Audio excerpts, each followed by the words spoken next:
ప్రియమైన స్నేహితులారా, ఈరోజు మేము మీకు సంతోషాన్ని ఇచ్చే ఒక సంఘటన గురించి చెప్పబోతున్నాం. ఫ్రెండ్స్, ఎస్డిఎం నీలం వర్మ తన స్కూల్ స్నేహితురాలి వివాహానికి సాధారణ చీరలో ఎలక్ట్రానిక్ స్కూటీపై వెళ్తుంది. ఆమె ప్రభుత్వ వాహనం లేదా సెక్యూరిటీ లేకుండా సాధారణ మహిళలా కనిపించింది. ఆమె స్కూటీని సాధారణ అమ్మాయిలా నడుపుతుంది. ఆమె నగరానికి దగ్గరగా చేరుకోగానే ఆమె ముందు ఒక పోలీస్ పోస్ట్ కనిపించింది. పోస్టు వెలుపల రోడ్డుపై నలుగురు పోలీసులు నిలబడి ఉన్నారు. మరియు మధ్యలో ఇన్స్పెక్టర్ సంజయ్ కుమార్ యూనిఫామ్లో నిలబడి ఉన్నాడు. అతను ముందుకు రాగానే చేతిలో కర్రతో ఎస్డిఎం నీలం వర్మను బండి ఆపమని అడిగాడు. అప్పుడు నీలం వర్మ స్కూటీని రోడ్డు నుండి తీసి పక్కకు బండి ఆపింది. అప్పుడు ఇన్స్పెక్టర్ తనదైన స్వరంతో, మీరు ఎక్కడికి వెళ్తున్నారు మేడం అని నీలం వర్మను అడిగాడు. అప్పుడు ఆమె, నేను నా స్నేహితురాలి వివాహానికి వెళ్తున్నాను అని చాలా నెమ్మదిగా సమాధానం ఇచ్చింది. ఇన్స్పెక్టర్ సంజయ్ కుమార్ ఆమెను పైనుండి కిందికి చూశాడు. అప్పుడు నీలం వర్మ, సార్, నేను నా స్నేహితురాలి పెళ్లికి వెళ్ళాలి, నాకు లేట్ అవుతుంది, ప్రాబ్లం ఏంటో చెప్పండి అని నీలం వర్మ అడిగింది. అప్పుడు ఇన్స్పెక్టర్ కోపంతో, ఏంటి మేడం, హెల్మెట్ మీ అత్తగారు ధరిస్తారా, మీరెందుకు హెల్మెట్ ధరించలేదు అని అడిగాడు. అంతేకాకుండా మీరు స్కూటీని చాలా వేగంగా నడుపుతున్నారు, అందుకే మీరు ఇప్పుడు చలానా కట్టాల్సి ఉంటుంది అని చెప్తూ ఇన్స్పెక్టర్ సంజయ్ కుమార్ చలానా రాయడం ప్రారంభించాడు. అయితే నీలం వర్మ ఇన్స్పెక్టర్ యొక్క ఉద్దేశం చెడుగా ఉందని గ్రహించి ఆమె, సార్, నేను ఏ నియమాలను ఉల్లంఘించలేదు, మీరెందుకు నాకు చలానా వేస్తున్నారో అని అడిగింది. ఓ మేడం, మాకు చట్టం నేర్పించడానికి ప్రయత్నించవద్దు అని ఆమె ఎదురుగా నిలబడి ఉన్న కానిస్టేబుల్ వైపు చూస్తూ, ఆపై నీలం వైపు చూస్తూ, ఆమె మెల్లగా చెప్పినా వినదు, ఆమెకి మన పోలీస్ పవర్ ఏంటో చూపించాలి అని గుసగుసలాడాడు. అప్పుడు అకస్మాత్తుగా ఇన్స్పెక్టర్ నీలం చంపపై గట్టిగా కొట్టి, పోలీసులు ఏదైనా చెప్పినప్పుడు దాన్ని నిశ్శబ్దంగా అంగీకరించాలి అని చెప్పాడు. నీలం తల ఒక్క క్షణం గందరగోళంగా మారింది. కానీ ఆమె తనను తాను నియంత్రించుకుంది. ఆమె కళ్ళల్లో కోపం స్పష్టంగా కనిపించింది. అవుట్ పోస్ట్ ఇన్ఛార్జ్ ఇన్స్పెక్టర్ బిగ్గరగా నవ్వుతూ తన సహోద్యోగులతో, ఆ అహంకారం ఇంకా అలాగే ఉందనిపిస్తుంది, మీలాంటి ఎంతమందిని నేను ఇప్పటికే సరిదిద్దానో నాకు తెలియదు అని చెప్పాడు. అప్పుడు ఇన్స్పెక్టర్ కానిస్టేబుల్కి ఆమెను అరెస్ట్ చేయమని ఆర్డర్లు చేశాడు. ఇన్స్పెక్టర్ తల ఊపి, అవును, ఆమెను పోలీస్ స్టేషన్కు తీసుకెళ్దాం, అప్పుడు పోలీసులతో ఎలా మాట్లాడాలో ఆమెకు అర్థం అవుతుంది అని అన్నాడు. ఒక కానిస్టేబుల్ నీలం చేయి పట్టుకొని ఆమెను లాగి కారులో కూర్చో అని చెప్పాడు. కానీ నీలం మాట వినకపోవడంతో ఒక కానిస్టేబుల్ ఆమె చేయిని లాగడానికి ప్రయత్నించాడు. అప్పుడు నీలం, నా చేయి పట్టుకునే ధైర్యం నీవు చేయవద్దు అని గట్టిగా చెప్పింది. ఇన్స్పెక్టర్ కోపంగా తన కానిస్టేబుళ్లలో ఒకరితో, చూడండి సార్, ఈమె అహంకారం ఇంకా తగ్గలేదు అని చెప్పాడు. అంతలోనే మరో కానిస్టేబుల్ ముందుకు వచ్చి నీలం వర్మ జుట్టును లాగి ఆమెను బలవంతంగా లాగడానికి ప్రయత్నించాడు. నీలం బాధతో అరిచింది, కానీ తన గురించి ఇంకా ఏమీ చెప్పలేదు. ఈ వ్యక్తులు ఎంత దారుణంగా ప్రవర్తిస్తున్నారో చూడాలనుకుంది. అప్పుడు ఒక పోలీస్ కోపంగా ఆమెను లాగాడు. అంతేకాకుండా ఆమె స్కూటర్ను కర్రతో కొట్టి దాన్ని విరగ్గొట్టాడు. ఇవన్నీ చూస్తున్న నీలం వర్మ చాలా సంయమనంగా ప్రవర్తించింది. ఎస్డిఎం నీలం వర్మ ఇంకా మౌనంగా ఉంది.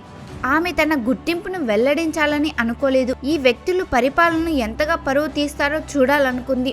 వారు పోలీస్ స్టేషన్లోకి ప్రవేశించిన వెంటనే ఇన్స్పెక్టర్ తన శక్తినంతా ఉపయోగించి, హే, ఎక్కడికి వెళ్ళావు, త్వరగా రా, టీ సిద్ధం చేయి, ఈరోజు ఒక స్పెషల్ ఐటెం వచ్చింది అని అరిచాడు. నీలం వర్మ ఇంకా మాట్లాడకుండా పోలీస్ స్టేషన్ గోడల వైపు చూస్తుంది. ఎప్పుడు గొంతు ఎత్తలేని ఆ అమాయక ప్రజలతో ఈ వ్యక్తులు ఎలా ప్రవర్తిస్తున్నారో ఆమె గమనిస్తుంది.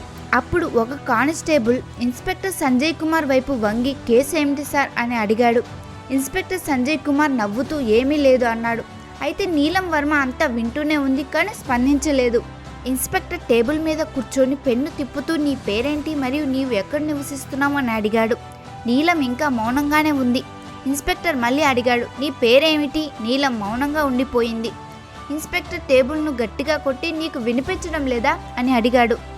అప్పుడు నీలం, నా పేరు నేహా కపూర్ అని తప్పుడు పేరు చెప్పింది. ఇన్స్పెక్టర్ నవ్వుతూ, నీవు చాలా తెలివైన దానివి, కానీ చాలా తెలివిగా ఉండకు, లేకుంటే అది పెద్ద తప్పు అవుతుంది అని చెప్పాడు. అయితే కాసేపటి తర్వాత నీలం వర్మను బలవంతంగా లాకప్లో పెట్టారు. ఆ లాకప్లోకి వెళ్ళగానే అక్కడ ఇద్దరు మహిళలు కూర్చొని ఉన్నారు మరియు లాకప్ మొత్తం దుర్వాసనతో నిండిపోయింది. అప్పుడు అక్కడ ఉన్న ఒక మహిళ, నీవు ఏం చేశావు అని అడిగింది. అప్పుడు నీలం వర్మ నవ్వుతూ, ఇప్పుడు పరిపాలన ఎంత దారుణంగా తయారవుతుందో చూస్తున్నా అని చెప్పింది. ఎలాంటి రుజువు లేకుండా ఒకరిని కూడా జైల్లో పెట్టగలిగితే సామాన్యుల పరిస్థితి ఎలా ఉంటుందో అని ఆలోచిస్తుంది. ఇప్పుడు లాకప్ లోపల ఉంది. ఆమె చూస్తూ వింటూ ప్రతిదీ అర్థం చేసుకుంటుంది. అన్నిటికంటే పరిపాలన ఎంత దిగజారిందో ఆమె గమనిస్తుంది.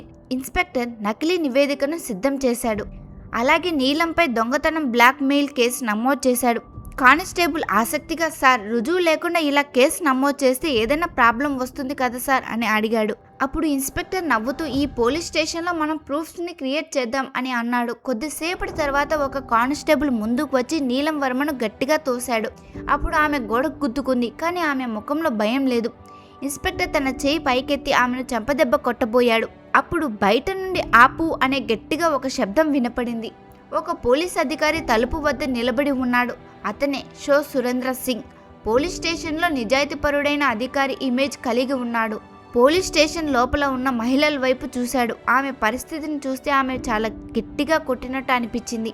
ఇదంతా ఏమిటి అని అతను కైనంగా అడిగాడు. ఇన్స్పెక్టర్ సంజయ్ కుమార్ నవ్వుతూ, ఏమీ లేదు సార్, ఒక వీధి అమ్మాయి చాలా తెలివితేటలు ప్రదర్శిస్తుంది, నేను ఆమెకి పాఠం నేర్పుతున్నాను అని చెప్పాడు. అప్పుడు నరేంద్ర సింగ్ నీలం వైపు జాగ్రత్తగా చూశాడు. ఆమె భావాలు ఏ సాధారణ స్త్రీలా లేవు. ఆమె నేరం ఏమిటి అని సురేంద్ర సింగ్ సంజయ్ కుమార్ను గట్టిగా అడిగాడు. సంజయ్ కుమార్ భయపడిపోయి, సార్ ఆమె రోడ్డుపై చాలా స్పీడ్గా వెళ్తుంది, అలాగే హెల్మెట్ లేదు, సో తనిఖీ చేస్తున్నప్పుడు ఆమె తప్పుగా ప్రవర్తించింది అని చెప్పాడు. సురేందర్ సింగ్ ఏదో తప్పు జరిగిందని భావించాడు. అతను నీలం వైపు చూస్తూ, మీ పేరేంటి మేడం అని అడిగాడు. అప్పుడు ఇన్స్పెక్టర్ నవ్వుతూ, సార్ ఆమె పేరు కూడా చెప్పలేదు, నేను చాలాసార్లు అడిగి చూశాను అని చెప్పాడు. అప్పుడు ఇన్స్పెక్టర్ నవ్వుతూ, సార్ ఆమె పేరు కూడా చెప్పలేదు, నేను చాలాసార్లు అడిగి చూశాను అని చెప్పాడు. సురేందర్ ఇప్పుడు పూర్తిగా అప్రమత్తంగా ఉన్నాడు. సరే, ఆమెను వేరే సెల్లో పెట్టండి అని కానిస్టేబుల్ను ఆదేశించాడు. షో ఆదేశం మేరకు నీలం వర్మను వేరే సెల్లో ఉంచారు. తర్వాత కానిస్టేబుల్ బయటికి వెళ్ళి చూస్తే అక్కడ కార్ నుంచి ఒక వ్యక్తి బయటకు వస్తున్నాడు. అది చూసిన కానిస్టేబుల్ వెంటనే ఇన్స్పెక్టర్ దగ్గరికి వెళ్ళి వణుకుతూ, సార్ డిఎం సాబ్ వచ్చారు అని చెప్పగానే సంజయ్ కుమార్ ముఖం భయంతో దద్దరిల్లిపోయింది. షో కూడా అప్రమత్తమయ్యాడు. ఇప్పుడు విషయం చాలా పెద్దదైంది. డిఎం సాబ్ను పోలీస్ స్టేషన్లోకి అడుగు పెట్టాడు. మరియు అతని కళ్ళల్లో కోపం స్పష్టంగా కనిపించింది. అతను సంజయ్ కుమార్ వైపు చూసి కైనక స్వరంతో, ఇన్స్పెక్టర్ సంజయ్ కుమార్, ఇక్కడ ఏం డ్రామా జరుగుతుంది అని అడిగాడు. సంజయ్ భయంతో, ఏమీ లేదు సార్, ఇది కేవలం ఒక చిన్న కేసు అన్నాడు. డిఎం సాహెబ్ టేబుల్ మీద నుండి ఫైల్ తీసుకుని జాగ్రత్తగా చూశాడు. అతని నుదిట ముడతలు పడ్డాయి. తర్వాత అతను గదిలోకి తొంగి చూసి, ఆమె ఎవరు సార్ అని అడిగాడు. సంజయ్, ఈ మహిళపై 420 కేసు మరియు చీటింగ్ కేసు ఉంది అని చెప్పాడు. డిఎం సాహెబ్, మీ దగ్గర ఏదైనా రుజువు ఉందా అని అడిగాడు.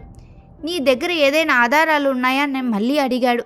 సంజయ్ ఇప్పుడు పూర్తిగా చిక్కుకుపోయాడు. డిఎం సాహెబ్, ఆ మహిళను నేరుగా నీ పేరేమిటి అని అడిగాడు. మొదటిసారి నీలం వర్మ అని చిన్న చిరునవ్వు నవ్వి ఎస్డిఎం నీలం వర్మ అని చెప్పింది. పోలీస్ స్టేషన్ అంతా నిశ్శబ్దం అలుముకుంది. సంజయ్ కుమార్ చేతులు కాళ్ళు వణుకుతున్నాయి. మిగతా పోలీసులందరూ షాక్తో లేచి నిలబడ్డారు. సంజయ్ కాళ్ళ కింద నేల జారిపోయింది. అతను 420గా భావించిన అధికారి మొత్తం జిల్లా చట్టాన్ని నడుపుతున్న అదే అధికారి అని తేలింది. వాస్తవానికి ఆమె సాధారణ మహిళ కాదు, ఆమె ఎస్డిఎం నీలవర్మ అని తేలింది. ఆమెను రోడ్డుపైకి లాగి జుట్టు పట్టుకొని చెంపదెబ్బ కొట్టారు. ఈ విషయం అందరి ముందుకు రాగానే డిఎం సాహెబ్ ఆశ్చర్యపోయాడు. అయితే పోలీస్ స్టేషన్లోని పోలీస్ సిబ్బంది అందరూ ఆశ్చర్యపోయారు. డిఎం సాహెబ్ సంజయ్ వైపు చూస్తూ, ఇన్స్పెక్టర్ సంజయ్, ఎస్డిఎం మేడంపై తప్పుడు కేసు పెట్టడానికి మీకెంత ధైర్యం అని ప్రశ్నించాడు. సంజయ్ ఏదో చెప్పబోతుండగా షో సురేందర్ బిగ్గరగా, సార్ ఏదో తప్పు జరుగుతుందని నేను మీకు ఇప్పటికే చెప్పాను అని అన్నాడు. నీలం వర్మ ఇప్పుడు తన నిజమైన వైఖరిని చూపించింది. ఆమె ప్రశాంతంగా కానీ కైన స్వరంతో, ఇన్స్పెక్టర్ సంజయ్ కుమార్, మిమ్మల్ని ఈరోజు సస్పెండ్ చేస్తున్నాం. మీపై చట్టపరమైన విచారణ జరుగుతుంది మరియు మీపై కేసు నమోదు చేయబడుతుంది అని చెప్పింది. అప్పుడు సంజయ్ షాక్ అయ్యాడు. పోలీస్ సిబ్బంది అంతా ఇప్పుడు సంజయ్ నుండి దూరం పాటించడం ప్రారంభించారు. సో సురేందర్ సింగ్ వెంటనే కానిస్టేబుల్ను సంజయ్ కుమార్ను అదుపులోకి తీసుకోవాలని ఆదేశించాడు. సంజయ్ కుమార్ను పట్టుకోవడానికి కానిస్టేబుల్ ముందుకు వెళ్ళగానే అకస్మాత్తుగా సంజయ్ కుమార్ తన జోబిలోండి ఒక కాగితాన్ని తీసి నవ్వుతూ, నన్ను అరెస్ట్ చేసే ముందు ఇది చూడండి అని ఆ కాగితాన్ని గాలిలోకి ఊపాడు. డిఎం సాహెబ్ మరియు ఎస్డిఎం నీలం వర్మ దాన్ని జాగ్రత్తగా చూశారు. అంతలోనే సంజయ్ కుమార్ నవ్వుతూ, ఇదిగో నా ట్రాన్స్ఫర్ ఆర్డర్, నేను 3 రోజుల క్రితం బదిలీ అయ్యాను, కాబట్టి మీరు నన్ను సస్పెండ్ చేయలేరు అని చెప్పాడు. అప్పుడు పోలీస్ స్టేషన్లో నిశ్శబ్దం నెలకొంది. మళ్ళీ నీలం వర్మ ఆ కాగితాన్ని చేతిలోకి తీసుకొని జాగ్రత్తగా చదివింది. ఈ ట్రాన్స్ఫర్ ఆర్డర్ నిజమా లేదా అబద్ధమా అని షో సురేందర్ సింగ్ని చెక్ చేయమని ఆదేశించింది. ఒకవేళ ఇది నిజమైనదని తేలినా కూడా సంజయ్ కుమార్ సస్పెండ్ను ఎవరూ ఆపలేరు అని గట్టిగా అరిచింది. అప్పుడు సంజయ్ కుమార్ నవ్వు అకస్మాత్తుగా మాయమైంది. ఎందుకంటే బదిలీ తర్వాత కూడా ఎవరైనా ప్రభుత్వ ఉద్యోగి తప్పుడు కార్యకలాపాలలో పాల్గొంటే అతనిపై చర్యలు తీసుకోవచ్చు. ఇప్పుడు సంజయ్ కుమార్ పరిస్థితి క్షీణించడం ప్రారంభమైంది. సో సురేందర్ సింగ్ వెంటనే ఆన్లైన్ వ్యవస్థలో సంజయ్ కుమార్ రికార్డును తనిఖీ చేయడం ప్రారంభించాడు. సురేందర్ సింగ్ తల పైకెత్తి సార్ ఈ కాగితం నిజమైనదే అని అన్నాడు. కానీ సంజయ్ కుమార్ ఇంకా ఛార్జ్ అప్పగించలేదు. అంటే ఇన్స్పెక్టర్ సంజయ్ కుమార్ ఇప్పటికీ ఈ పోలీస్ స్టేషన్కు ఇన్ఛార్జ్గా ఉన్నాడు అని షో చెప్పగానే ఎస్డిఎం నీలం వర్మ అతని సస్పెండ్ లెటర్ను రెడీ చేయమని అడిగింది. అప్పుడు సంజయ్ కుమార్ నవ్వుతూ, మేడం ఈ పోలీస్ స్టేషన్లో నేనొక్కడినే అవినీతి పరుడని మీరు అనుకుంటున్నారా? నాతో ఎంతోమంది రాజకీయ నాయకులు మరియు జిల్లా ఎస్పీ కూడా ఉన్నారు అని చెప్పగానే ఎస్డిఎం నీలం వర్మ షాక్ అయింది. అప్పుడు అకస్మాత్తుగా ఒక పోలీసు ఒక ఫైల్ తీసి, మేడం మా సీనియర్ అధికారి కూడా ఇందులో పాలు పంచుకున్నారు అని చెప్పగానే ఆ సీనియర్ అధికారి ఎవరు అని డిఎం సాహెబ్ కోపంగా అడిగాడు. అప్పుడు ఆ పోలీస్ భయంగా ఎస్పీ సాహెబ్ అని చెప్పాడు. ఇప్పుడు మొత్తం విషయం శిఖరాగ్రానికి చేరుకుంది. ఈ కేసు జిల్లా అంతటా సంచలనం సృష్టించింది. అయితే కొంతసేపటి తర్వాత డిఏ మరియు ఎస్డిఎం కలిసి ఎస్పీ దగ్గరకు వెళ్లి ఆ ఫైల్ని తనకి చూపించి ప్రశ్నించడం మొదలుపెట్టారు. ఎస్డిఎం సాహెబ్ వెంటనే అరెస్ట్ చేయాలని ఆదేశించారు. ఇప్పుడు మొత్తం పోలీస్ దళం ఆశ్చర్యపోయింది. ఎందుకంటే ఇంత పెద్ద నిర్ణయాన్ని ఇప్పటి వరకు ఎవరూ తీసుకోలేదు. ఎస్పీ అరెస్ట్ అయిన వెంటనే మొత్తం విషయం కదిలింది. ఇప్పుడు ఈ విషయం రాష్ట్ర స్థాయికి చేరుకుంది. ముఖ్యమంత్రి వెంటనే జిల్లాలోని అవినీతి అధికారులందరినీ అరెస్ట్ చేయాలని ఆదేశించారు. ఈ ఉత్తర్వు తర్వాత రాష్ట్రంలో 40 మందికి పైగా పోలీస్ అధికారులు, 10 మందికి పైగా ఐఏఎస్ అధికారులు మరియు అనేక మంది రాజకీయ నాయకులు అరెస్ట్ అయ్యారు. సో ఫ్రెండ్స్, ఎస్డిఎం నీలం వర్మ నిజాయితీ వల్ల మొత్తం జిల్లా వ్యవస్థ మారిపోయింది. అంతేకాకుండా ఆమె మొత్తం జిల్లాలో కొత్త పరిపాలన తీసుకొచ్చారు. ఇప్పుడు ఎస్డిఎం నీలం వర్మ యొక్క లక్ష్యం నెరవేరింది. సో ఎస్డిఎం నీలం వర్మ ఇప్పుడు మొత్తం దేశానికి ఒక ఇన్స్పిరేషన్గా మారారు.